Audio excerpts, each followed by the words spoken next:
quick scenarios and how this can benefit the Houston Texans if they choose to move forward with Lamar Jackson. We're gonna wait for y'all guys to go ahead and get in the video. Make sure y'all hit the like button, subscribe, and make sure that y'all check out other channels such as the Roundtable, South Sports, Spits, Wise Citizen Sports. They're doing a whole bunch of stuff right now, with the draft prospects, scenarios for the Houston Texans, free agency moves, and things of that nature.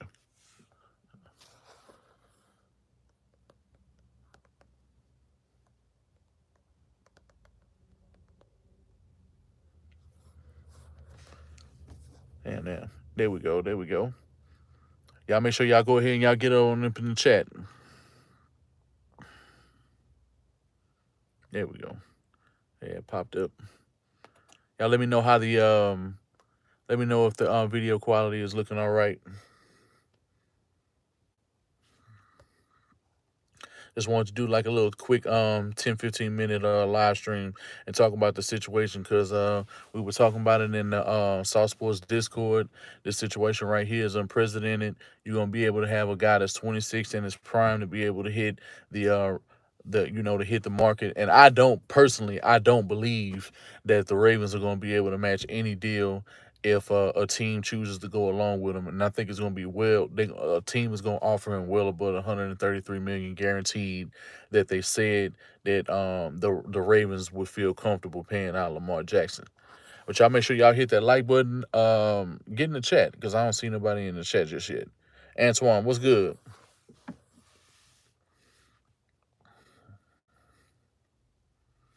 Let's see who else we got up in here. Ooh, no, the stream late. I was just like, man, the hell with it. I'm just gonna go ahead and I'm gonna knock out a little stream, man.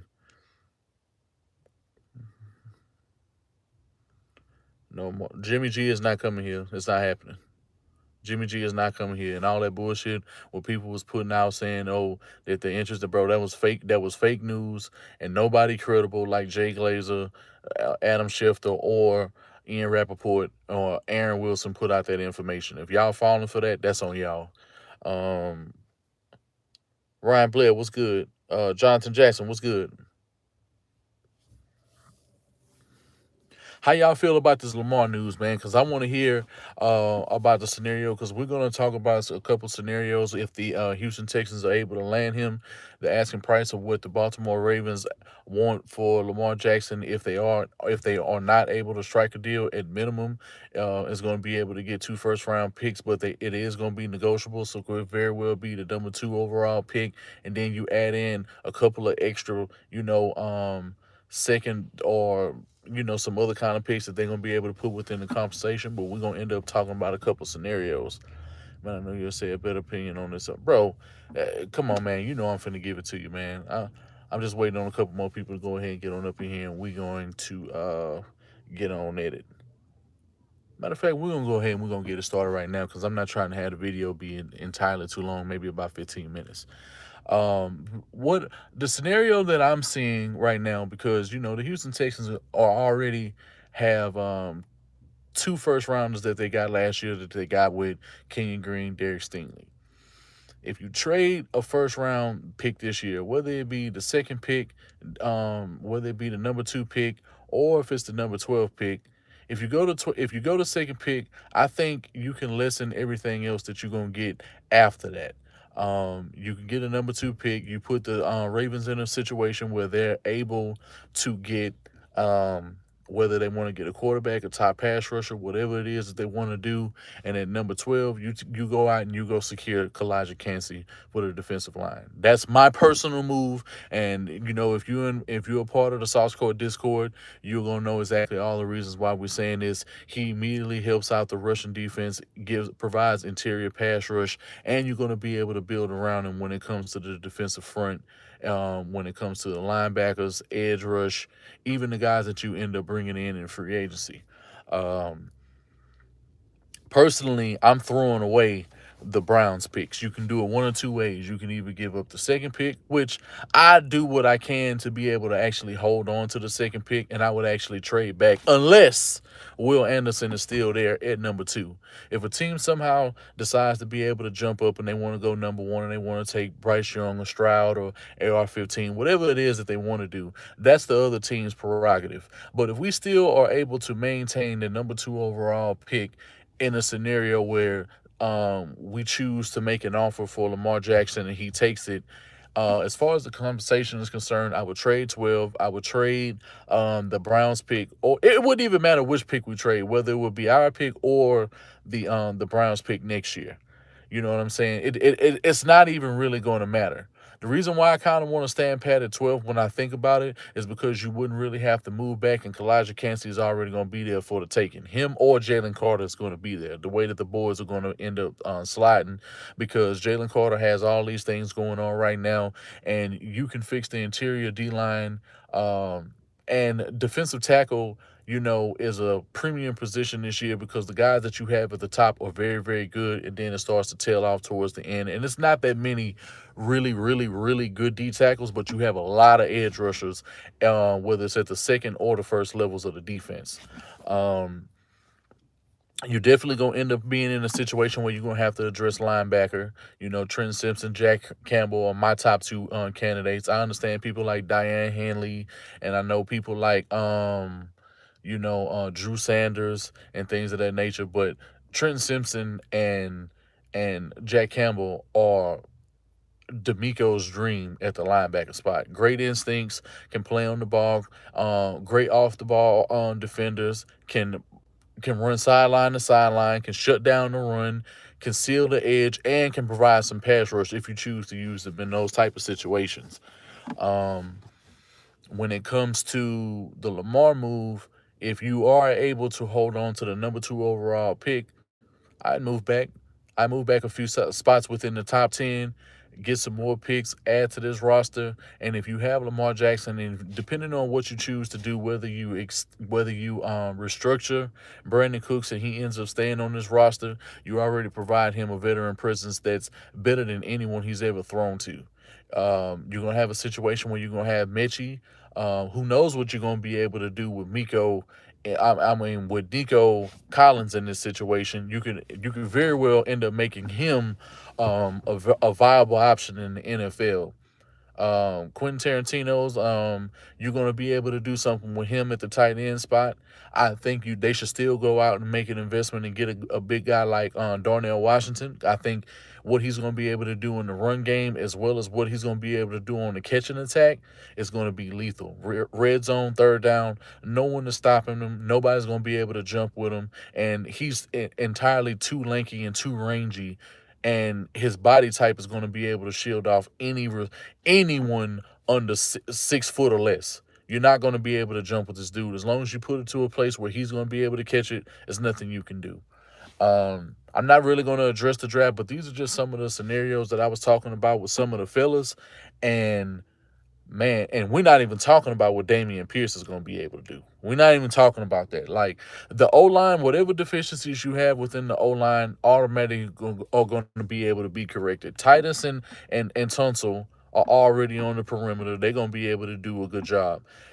Like a lot of the sacks that we saw Davis Mills take, a lot of those he had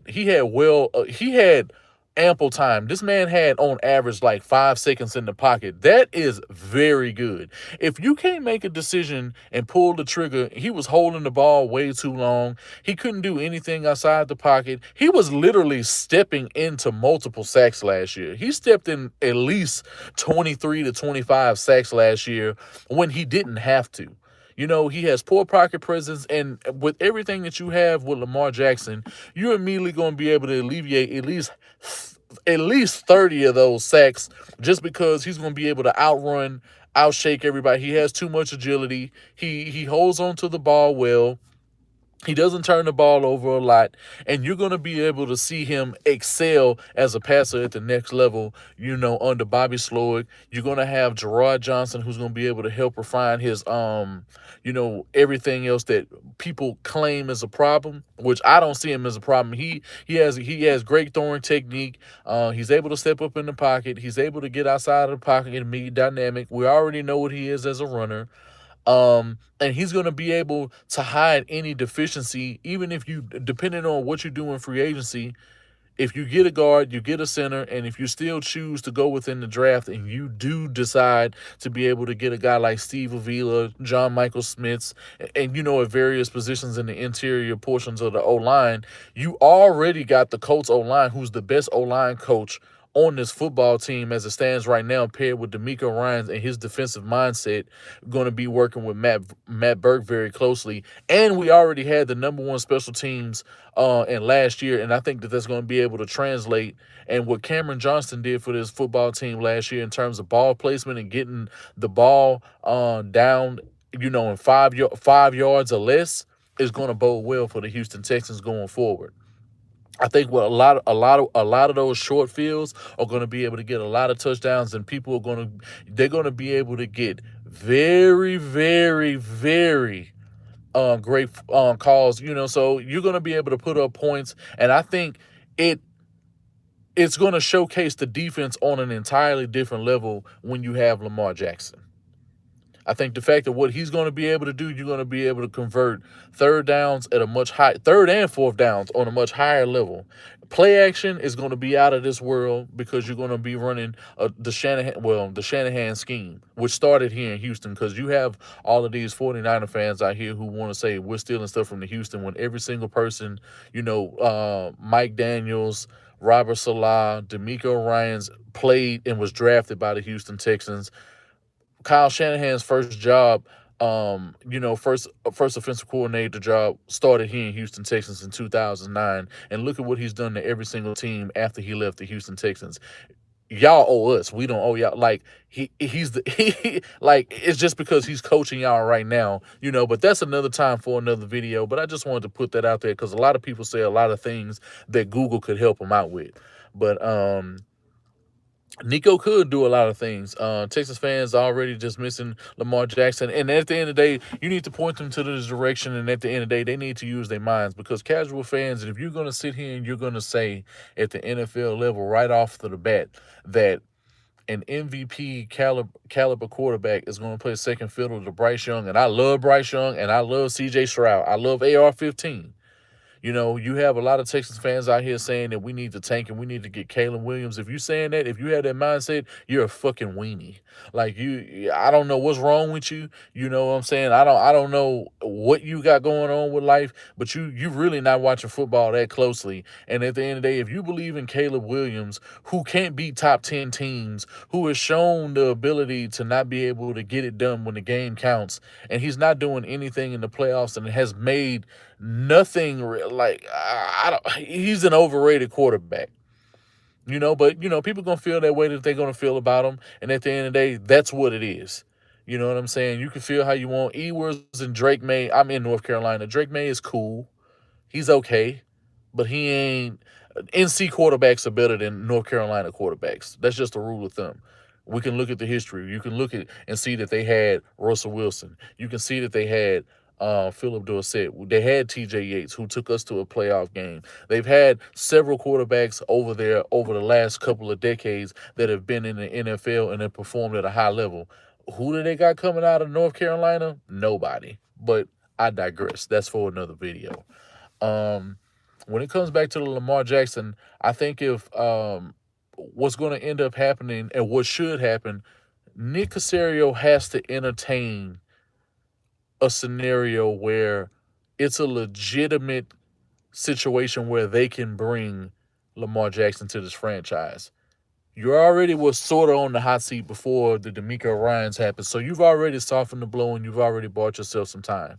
You've already been making the right moves and you've already been trending in the right direction. Why not trend in the upper direction and put yourself in a Super Bowl caliber playoff perennial team who's going to be able to sweep through the AFC South you get to do that on a last place schedule start next year with an MVP caliber quarterback. It only makes sense to be able to go out and go get Lamar Jackson. And y'all make sure that y'all sharing this video because y'all know I'm spitting right now. We already talked about this within the Discord. Y'all make sure y'all share this video on all of your platforms, shoot it to a friend, and just see how people are willing to receive the Lamar Jackson scenario, with him being a Houston, potentially being a Houston Texan. This is something that I'm clamoring for. This is something that we were talking about a few months ago. And the fact that it's a legit possibility and the fact that you're not going to be able to be bent over for years by trying to go out and go get a guy like Lamar Jackson is you not only have the time, you already have the resources. You're going to end up having 150 million in cap. You're going to be able to free yourself up where you potentially could have 75 million dollars in cap by next Wednesday if you cut a few guys, give out a couple of restructures, and give some extensions. You're going to be able to free up 75 million right off the bat. We're not even talking about the money that you're going to have, the 150 and the 200 million you're going to have in 2025. Like, if you're not looking towards and you don't see the big picture, I don't know what's wrong with you. Maybe you haven't been a Texans fan that long, but some of us are tired of going through this. And why are we in a situation where we can very well have another top 5 quarterback on this roster as it stands right now? Because no one in the AFC South is going to be able to contend with this. You're going to make the road a hell of a lot easier. You have a lot of winnable games even outside of the AFC South since you're on the last place schedule. Why would you want to chance that over having a rookie quarterback, which is the class that I love? But why wouldn't you want the easier route and then look even more electric on the field when you can have someone in a Shanahan system like Lamar Jackson and it benefits your O-line and Damian Pierce on an entirely different level? Makes no sense to me. People must not be really aware of what we have right now in D'Amico Ryans and the coaches that he's hired. And if you haven't done your due diligence, I suggest you do so. And if you're not paying attention to the Houston Texans and the type of moves and the mindset that they're trying to be able to implement for the fan base for the next few years, I don't know what to tell you. The darkness makes you look like you have a handline. Yeah, bro, because I do. Yeah, I don't think we should get Lamar. And what's your reason for not wanting this, DeMarcus? Because we need to hear from people like you. Because it's easier to build a team with a QB on a rookie deal. No, you can build a team right now. Okay, let's just use that. Let's just use that point of reference. And I'm kind of glad you went that route since you did want to go that route. Do you know what the contracts are going to be 5 years from now when you have to pay Bryce Young? Are you ready to pay $300 million where $250 million is guaranteed when you can get an MVP right now for $200 million guaranteed? Do you know over the course of 6 years, and you're really willing to do that? And like I said, I love Bryce Young, love CJ Stroud, don't care which one we draft. I'm even willing to even throw AR-15 in the mix because of what he was able to do. But if y'all are going to sit here and say that those guys are better options than a proven MVP, bro, this man has only lost 16 games over the 5 years that he's been starting. In back-to-back seasons, he got pulled out of the last game because they went 12-5 and 11. Well, they went 13-3 and 11-5 after having the number 1 and number 2 seeds in the AFC coming out of the AFC North. And he did this with no weapons on the outside. And you're gonna sit here and say that makes sense versus bringing in Bryce Young and CJ Stroud or potentially AR-15 makes no sense to me. But hey, if that's the way you feel, not going to discount that. But if you're going to say it makes logical sense and you want to be able to win for the next 10 to 15 years, Lamar Jackson is the obvious choice, and you don't even look back about it. You're not going to lose anything. The compensation that you're going to be able to give up on top of the contract that you're going to end up having to pay to one of those guys, especially if they end up panning out a lot earlier than we believe that they are projected to be. If they end up having like Joe Burrow, Mahomes type seasons, and we are within the mix, and if they end up going to teams within the AFC is going to be littered with all of the best quarterbacks. No one in the NFC is really going to exist at the quarterback position, and then you just make the NFL more fun to watch, and you only have more guys coming in year in, year out. This is on par. This is a way better situation than when Peyton Manning left in 2012 and he went to the Denver Broncos. This is a way better situation. Let me read some of these comments right now. All right, now your mama named you Ryan. If we get Jimmy G, you think we'll get Will Anderson, bro? Jimmy G is not an option. Like, I don't know why people are talking about Jimmy G. Don't bring Jimmy G up to me. That report that they said about Jimmy G is false. If Jay Glazer didn't say it, if Aaron Wilson didn't say it, if hell, Pancakes right now, he been spitting. I don't know if y'all been watching, but Pancakes is a changed man since he left the Chronicle. Bro, Jimmy G is not coming here. Get that out of y'all minds. Like, that was a fake report. Ari Meliov or whoever the hell that dude is on Twitter, he feeding y'all some bullshit right now. I'm telling you right now, that is not happening. Jimmy G is not coming here. Get that shit out of your heads. Like, no. If you and this was a scenario that I was willing to talk about, because if you trade the 12, you trade next year's Brown picks, and then you probably add in a third or a fourth, or whatever you're gonna do from each year to be able to prompt up the compensation, so that the Ravens will be able to take it and they don't look back. And number two, if Will Anderson is there, you take him. If he's not, you move back. Simple as that. It's not even a debate. That's exactly what you do. Will Anderson is at 2, you take him. You take him.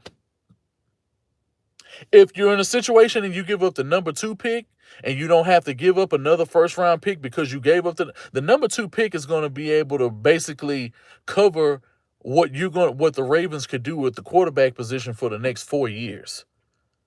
If they take one of these top quarterbacks, or even if they wanted to move back another spot, the possibilities are very much endless. But this is why I chose to do this video, because it needs to be said, and this benefits the Houston Texans more than any other team. Because not only do we not have the money, we already have a way to protect them on the outside. We already have a running back. We already have special teams, and we already have a young defense, and we have the best defensive mind in the game, and he has already put people in place to not only make sure that the O-line is better, that the receivers are better, that the O-line and the passing game across the board is better for the Houston Texans. And people are sitting here clamoring for a rookie quarterback over a proven MVP who has had number 1 and number 2 seeds over the last. It's baffling to me. I don't get it. But hey, so basically we'd have Lamar and nothing else because he's making all the money. What are you talking about? Bro, did you not hear anything that I said? You are going to have so much money. We don't have anybody under contract, and $200 million stretched over 6 years. Bro, that's like $40 million bro, that's like $30-40 million a season. That's nothing. So you would rather wait until Bryce Young. So let me get this straight. We don't have nobody on the roster that we're paying right now, really, anyway. Brandon Cooks is going to get more than likely into getting restructured or traded. So you're going to free up like another $18 million if you end up making these moves on top of the other cuts and restructures that you're going to do, which would end up getting us anywhere from 60 to 70 million this offseason this free agency that starts next Wednesday. The following year, we're going to have $150 million in cap. And the year after that, we're going to have over $200 million. And somehow you think money's a problem? If you say so, bro. If you say so. I don't know if y'all really know what's going on with the Houston Texans right now, but it's statements like that let's just let me know y'all not really paying attention, because y'all not asking the right questions. Herb got it. What's good? Shout out to everybody in the chat, even Trill. Shout out to DeMarque for he know not what he do. Majai Sports Talk. Mudbone. Who else we got up in here? I seen Wise was up in here. Fred E, a former MVP that's 26 for 2 firsts. Yes, bro. That's all they asking for, and that's still negotiable. It could be a lot less than that. I'm saying I don't think he'll sign the tag to come to Houston. Why wouldn't he? I, no state taxes, the easiest division right now in football. He playing on the last place schedule this year. He gonna have consecutive. He got a young defense with a young team that he gonna be able to roll with. He'll probably be one of the oldest people on the team, which is crazy. And he's only 26. And you already have your franchise quarterback under contract right now, versus later when the price is gonna rise. How is that not the ideal situation? Because this wasn't the problem a couple of years ago when we gave Deshaun Watson his contract. Nobody was talking about money then. Why is money the conversation now? Money ain't a problem for us right now. And Nick has not been giving out no crazy ass contracts either. A lot of these deals, 1 year, 2 year deals, we ain't really gave nobody out because free agency hasn't been deep like that. Free agency is going to be way better next year. You got the free agency is getting a lot better this year. You find a way to go get Frank Clark. You go get Bobby Wagner on a veteran deal. Or Levante David or somebody like that to be able to show up the linebacking core, still get you a linebacker, show up the D-line, get you some receivers, get you a Zay Flowers, get you a Butte, get you a Tank Dell, get you a A.T. Perry, get you a Darnell Washington, get you a Jack Campbell. Bro, this team is going some places right off the bat. You put Lamar Jackson in this situation, you automatically are winning 10 games. You are automatically winning 10 games just because you got Lamar Jackson on the squad. If Lamar Jackson ain't worth 10 games plus to you, if you think he's not going to do that when in his career as a starter, he has only lost 16 games over the course of his 5-year career. That's 3 losses a year and a possible. 3 and a pop. If that's not valuable to you, and he did this in the hardest division in football. The AFC North and the NFC West are the hardest divisions in football. The Saints like $1 billion over the cap, so we got plenty of money. Bro, we got plenty of money, and the cap's only going to rise each year. That's what people trying to talk about money and make this about money, bro. We got plenty of money. We got all of the resources, and we stand the most to be able to. We win the most if we make this move. How are we losing? For anyone who's thinking otherwise, get in the chat. How are we losing by getting him? Either way, the Texans are winning.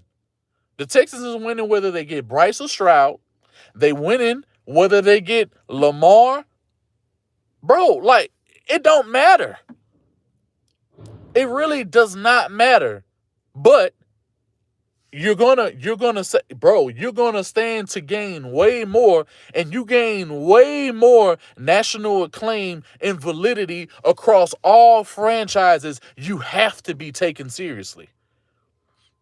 And you mean to tell me that he's gonna struggle against the AFC South? Man, get the hell out of here. Please. We're sweeping. If you put Lamar Jackson on this team, we are sweeping the AFC South over the next. We are not losing in the AFC South. That's 6 wins guaranteed.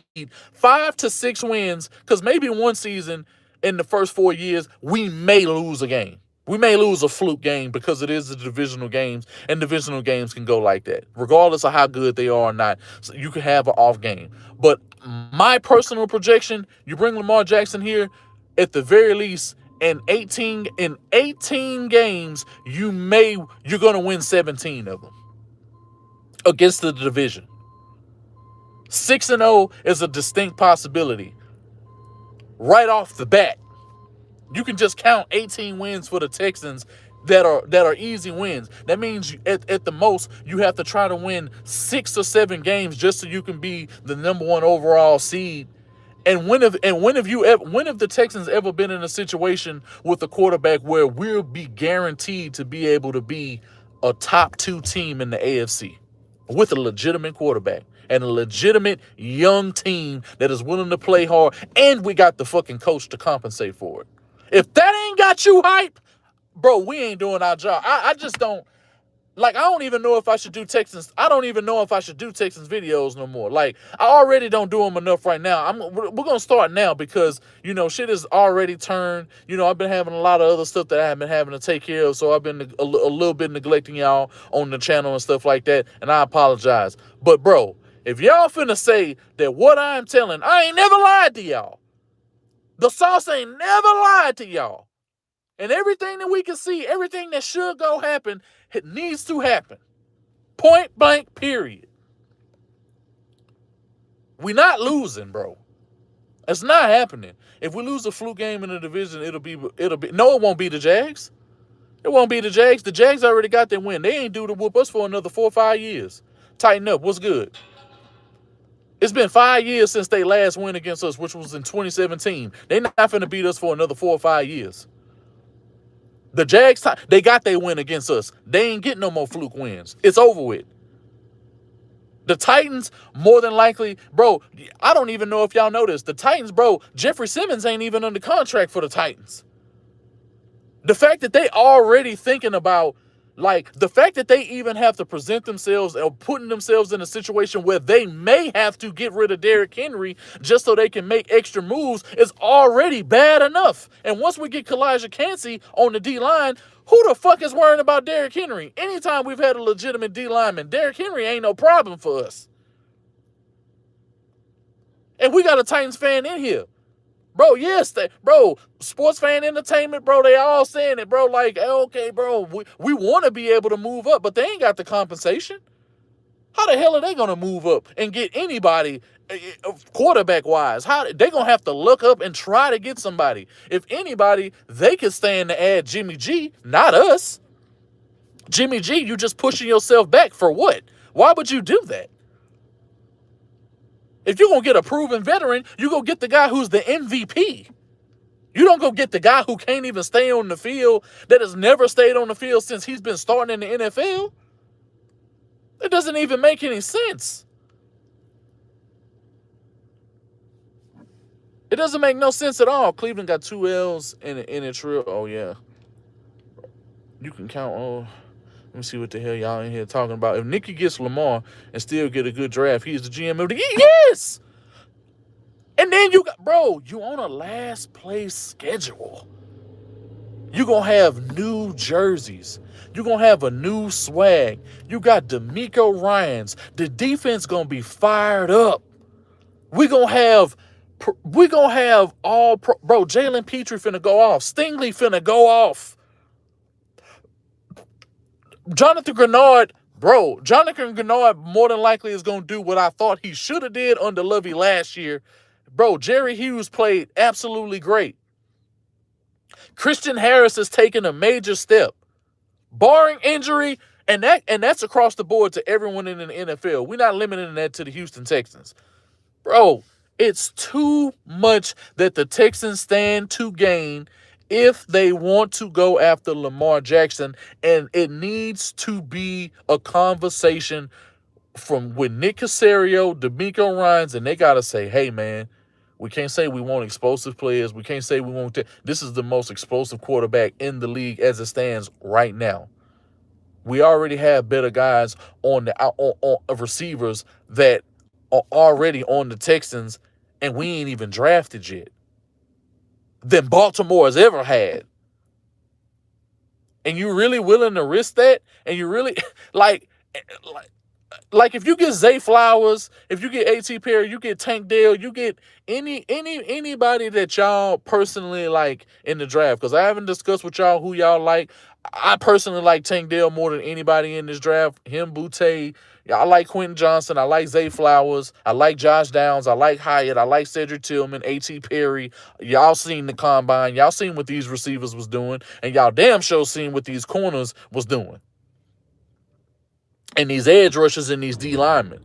Bro, we got the pick of the litter. And all you're gonna do is end up adding pieces that don't have to be paid until 2017, what 2027, 2028, 2029. And you can already have a legitimate quarterback under 25 already on your roster, and you want to make it about money. You was gonna have to pay anyway, and you willing to tack an extra 5 years of what that cost is going to be versus paying somebody right now who's going to make you a contender. If you're going against this, it just don't make no sense. If you're just saying you just don't like Lamar Jackson because you don't like him, then hey, you can't get through to people like you anyway, because you're just gonna be arguing just to argue. Stingley gonna be all pro. Yeah.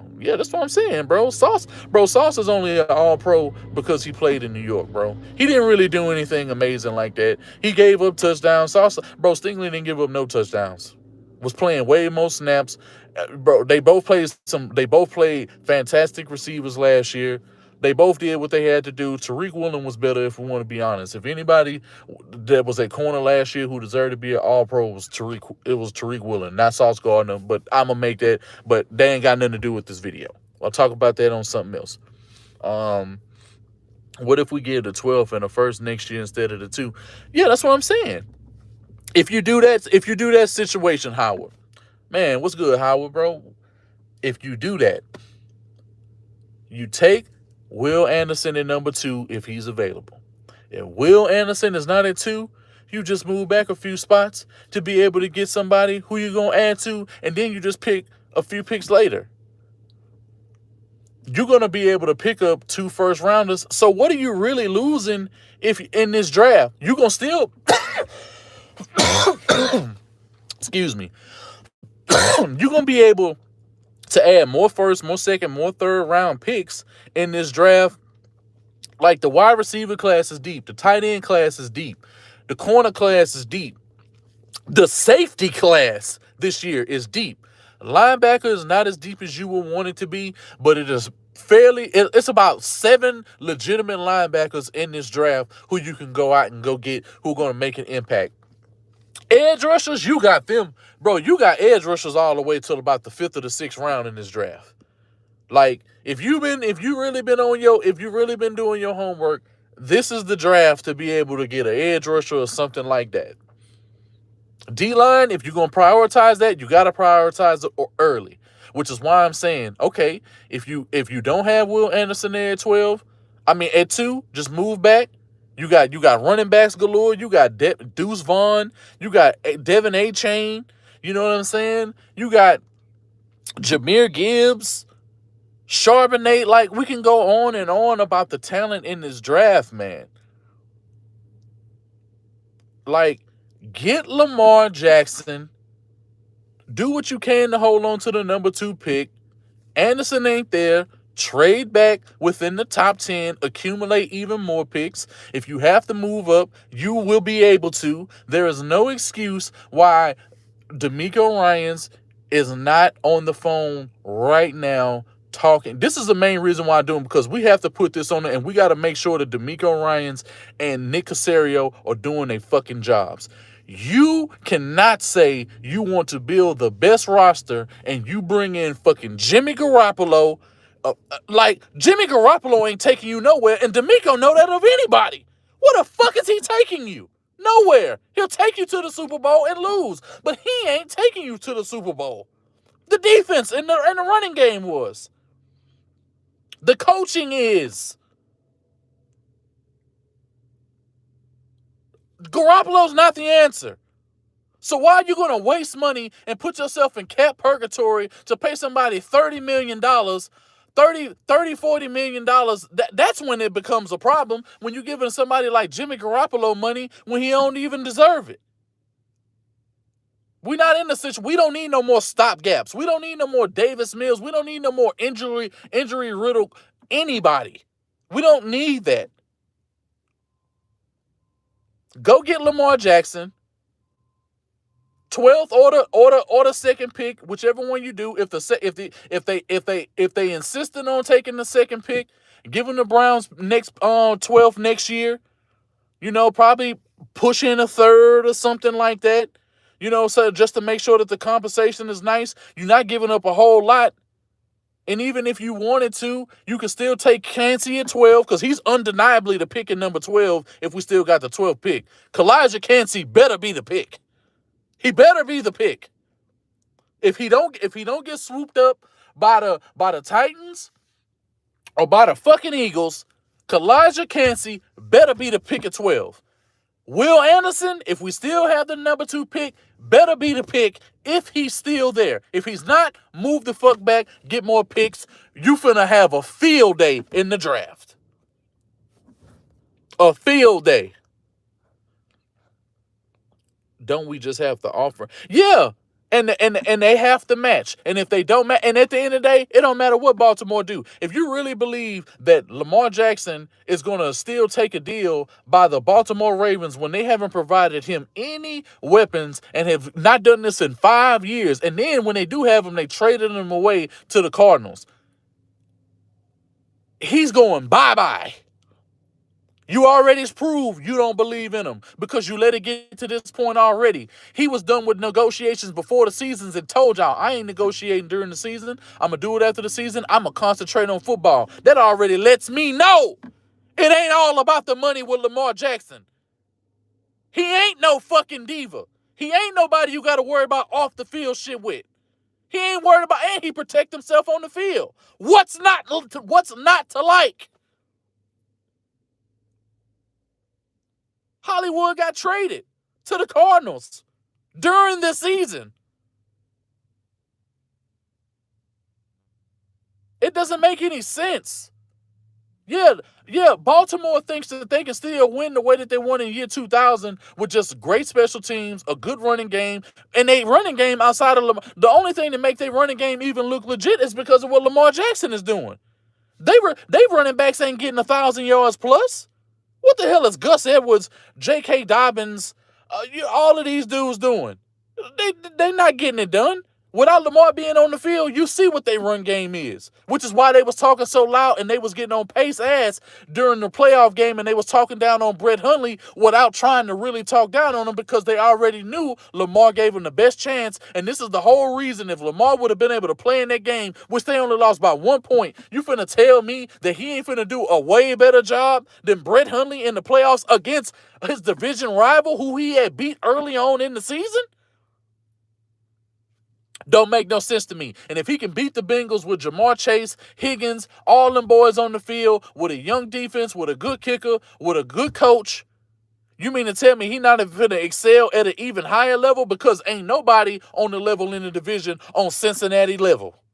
And they damn sure ain't got no Deshaun Watson waiting in the wings.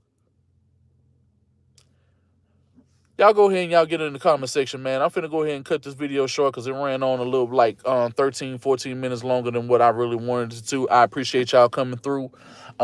Make sure y'all like, comment, subscribe. Make sure y'all go check out my boy Wise Citizen Sports videos. He been dropping some jewels. Make sure that y'all subscribe to the Sauce Discord. If you're not in there, you know what I'm saying, I'll drop some links in the comment section. So if you need to join, y'all can be able to do that. Make sure that y'all check out Ray Rants. He's gonna end up doing some stuff on Twitter. And you say he's gonna be back out there. Did y'all hear how the judge killed the complaint in DW civil case? No, I ain't heard nothing. You know what I'm saying? Make sure y'all check out Wise. Make sure y'all go check out Spitz videos. The Sauce should be up back shortly. We'll be putting some content out there. I'm gonna be a little bit more active on here and probably give y'all some more live streams. I'm gonna definitely drop me a mock draft video. I'll probably do that tomorrow because I already got a whole bunch of mock draft screenshots and stuff like that saved. Load up some shorts. Y'all tell me how y'all feeling. I'll do trades. I'll post some with trades, and the ones that I didn't do with trades, tell me what y'all think. The combine is over, so we're gonna be able to start pumping out top 5 videos and talking about prospects that we want to do, and I'm gonna collab with my brothers from the round table to be able to put some content on the channel for y'all to enjoy. But hey, welcome to Third Coast Sports TV. I'm your host, Wink. Talk sports, love sports, enjoy sports. Y'all have a good-ass night. Get Lamar Jackson! Stop playing!